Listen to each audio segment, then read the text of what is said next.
Welcome back to Cheddar, everyone. Boeing recently announced it would spend $50 million on providing financial relief to the families of those killed in two crashes of the 737 MAX. Boeing has hired veteran victim compensation lawyer Ken Feinberg to administer the fund. Feinberg ran the 9/11 Victims Fund and the Deepwater Horizon Fund. He joins us now. Kenneth, thank you so much for joining us here today. Can you please Right. walk us through how these funds will be divided among the loved ones of the crash victims? Boeing provided $50 million and requested that I develop a plan to design, implement, and administer the program. I will take that $50 million, divide it 1/346th to each surviving family member who lost a loved one on those two accidents, about $145,000 per passenger. That money will be distributed to the families.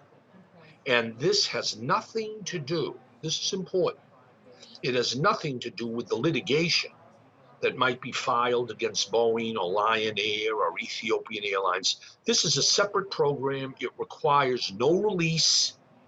It requires no promise that an individual family won't sue. This is a separate, standalone assistance program.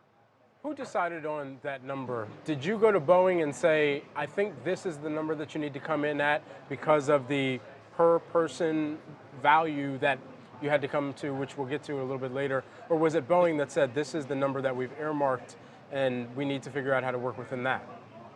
Boeing asked me and my colleague, Camille Byros, who's worked with me for 40 years on all of these programs, like 9/11. What do you think, Ken? What do you think, Camille? What would be the best, fairest way to get this money out quickly as financial assistance without a lot of hoops and a lot of documentation and a great deal of calculation? And we decided all lives are equal. All lives are equal. Take each family that survives and give them each the same amount of money. And that's what we've done. And the program is now up and running. So there have been nearly 100 lawsuits filed against Boeing by at least a dozen law firms representing the families of the Ethiopian Airlines crash victims, coming from 35 countries, including 9 U.S. citizens, 19 Canadians, obviously across the gamut here. So do you think accepting this financial assistance or this relief plan will prevent them from suing Boeing as a company? Absolutely not. This is a separate program. It has nothing to do with those statistics and the data that you've just referenced. This is a $50 million fund that will be distributed to eligible claimants without any precondition, without any requirements, without any promises. The money will go to the families in a form of what we call financial assistance to be used as each family may so decide. And so, just to clarify as well, because you've been reiterating that they can still sue Boeing, it does not bar them from suing as a combined entity, as a class action suit, does it? No, this has nothing, again, this has nothing to do with the litigation. This is an effort, frankly, by Boeing to come to the financial rescue of families in need as a result of these accidents. It's a tribute to Boeing to decide, quite apart from the litigation, however that may resolve itself, to provide this money in an effort to help the survivors. And Kenneth, you obviously have a lot of experience in this space. You were the special master of the September 11th Victim Compensation Fund. In that case, allocating federal money to the injured and families of the dead. How did that experience maybe prepare you or give you some information on how to deal with the situation with Boeing? Doesn't prepare you. The 9/11 BP oil spill, those individuals killed on the rig in the Gulf of Mexico, the Boston Marathon bombings, the General Motors ignition switch program, the shootings at Virginia Tech or Sandy Hook. These programs really don't prepare you for the next time.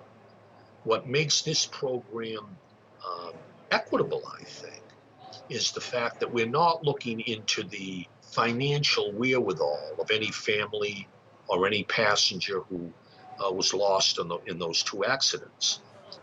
All lives are equal, and everyone will receive the same amount of money. The problem we confront here, first, finding the families. Some of these families from 35 foreign countries, Right. Rwanda, Indonesia, Somalia, Ethiopia, Kenya. It's difficult locating these families and explaining the program.